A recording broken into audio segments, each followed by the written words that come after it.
Bonjour et bienvenue dans notre journal juridique. Dans cette nouvelle édition, l'amnistie fiscale de 2012 déclarée inconstitutionnelle, un point sur le marché des biens d'entreprise d'occasion et sur la législation du travail en Espagne.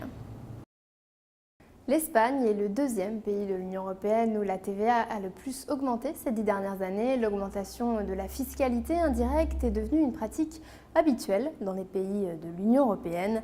Ces 10 dernières années, aucun des États membres n'a baissé la TVA et 19 pays ont même décidé de l'augmenter. L'Espagne est le deuxième pays de l'Union européenne où la TVA a le plus augmenté. Il n'est dépassé que par la Hongrie. L'amnistie fiscale de Cristóbal Montoro a été déclarée inconstitutionnelle par le tribunal constitutionnel. Le tribunal réuni en session plénière a déclaré à l'unanimité la nullité de l'amnistie fiscale approuvée par le gouvernement en 2012. Cette norme avait permis de régulariser la situation fiscale de personnes physiques et d'entreprises qui n'avaient pas déclaré tous leurs revenus au fisc.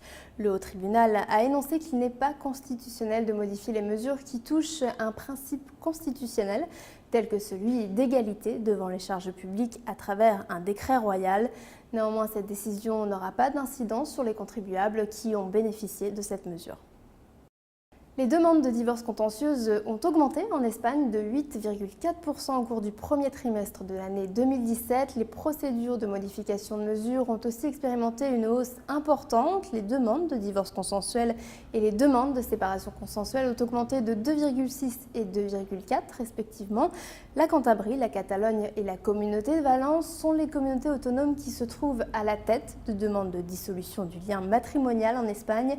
Elles sont suivies de l'Andalousie, des Asturies, des îles Baléares et de Castilla-La Mancha. Castilla y León est la communauté autonome où ces demandes ont été le moins nombreuses. Bruxelles va exiger de notifier au fisc des schémas fiscaux comme celui de Cristiano Ronaldo. L'Europe propose de mettre des limites à l'activité des intermédiaires fiscaux en leur exigeant de notifier aux autorités, sous peine de sanction, la planification fiscale de leurs clients. Ainsi, les avocats, les conseillers fiscaux, les comptables, les banques ou les consultants auront l'obligation de transmettre aux autorités fiscales toute planification fiscale transfrontière, comprenant des éléments comme l'utilisation de sociétés intermédiaires, le recours à la double déduction ou encore le transfert des revenus aux juridictions avec un faible taux d'imposition. Les redressements judiciaires enflamment le marché des biens d'entreprise d'occasion. Les redressements judiciaires provoqués par la crise durant les 9 dernières années ont enflammé un secteur quasi inexistant en temps de prospérité. Le mobilier, les machines, la technologie et même les portefeuilles des clients et les employés tombés par défaut de paiement sont devenus des articles d'occasion que des compagnies viables achètent, souvent au travers d'intermédiaires. La vente a principalement lieu par Internet, par enchère, in situ ou en ligne, les intermédiaires empochant la valeur ajoutée de la transaction. La technologie est ce qui remporte le plus de succès sur ces marchés. Le tribunal supremo dispense les entreprises d'enregistrer la présence de leurs travailleurs. Par sentence du 23 mars 2017, il a annulé la sentence de l'Audiencia nationale qui avait obligé une entité financière à établir un système d'enregistrement de la présence des travailleurs. En statuant ainsi, le haut tribunal a refusé de faire une interprétation extensive de l'article 35 du statut des travailleurs qui, selon le TS, oblige à faire cet enregistrement seulement dans le cas où le travailleur effectue des heures supplémentaires.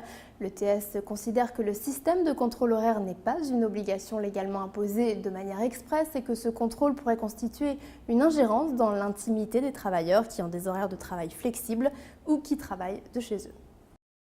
En Espagne, les impôts payés sur un salaire moyen sont à hauteur de 21,4%, le 9e taux le plus bas de l'OCDE.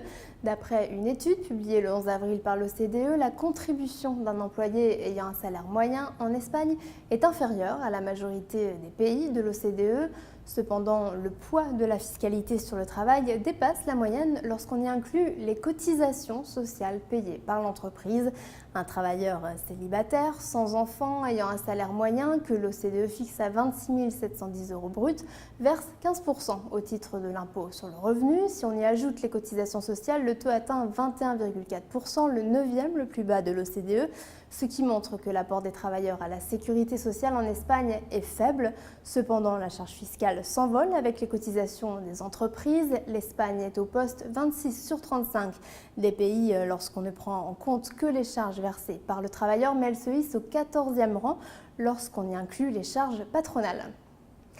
C'est la fin de notre journal juridique. Merci de nous avoir suivis et à très bientôt.